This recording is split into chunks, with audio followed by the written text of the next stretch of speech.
Tässä taikinassa on? Taikinassa? Jauhoja, vettä,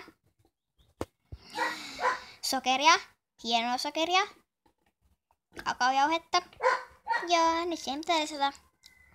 Tee enää 2 ainetta. Ei kun 1. Mutta nämä puuttuvat, nämä 2. Ei kun tuotahan jauhoja on laitettu. Ai niin, hupsis.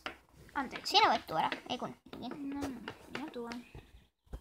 Nämä ovat siis kaurahiutaleita. Ja niitä, katsotaan nyt paljonko. 2 kaurahiutaletta per, mitä per taikina? Niitä voi laittaa vaikka 3. Minä meni vahingossa 4, mutta ihan oman makunsa mukaan. 1, 2, 3, 4. Noin, sitten sekoitetaan taikinaan. Minä pidän pois sillä aikaa. Selvä. Noin. Sitten ne vain kaadetaan. Pellille. Ja no, sitten uuniin. Namia. Jep.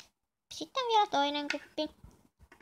Tulee oikein. Tätä kannattaa tehdä kaverin kanssa, että tulee täysi, jos on tämän kokoiset kupit. Kyllä.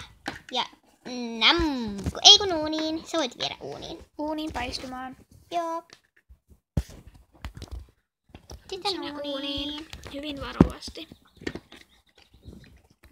Nami. Tosiaan nyt odotamme mokkapalojen paistumista ja ne ovat uunissa 20 minuuttia 250 asteessa. Kyllä. Ja siellä väliin pesemme kaikki astiat. Tämä ei nyt ihan kaikkia. No kuitenkin, mitä me olemme käyttäneet. Osan niistä ainakin. Joten kohta mokkapalot toiminta, joten mennään. Nam nam nam. Mokkapalat valmiita ja kokeilkaa ihmeessä tätä reseptiä. Moikka! Moikka! Lotta ja Tiina kiittää ja kuittaa. Niin.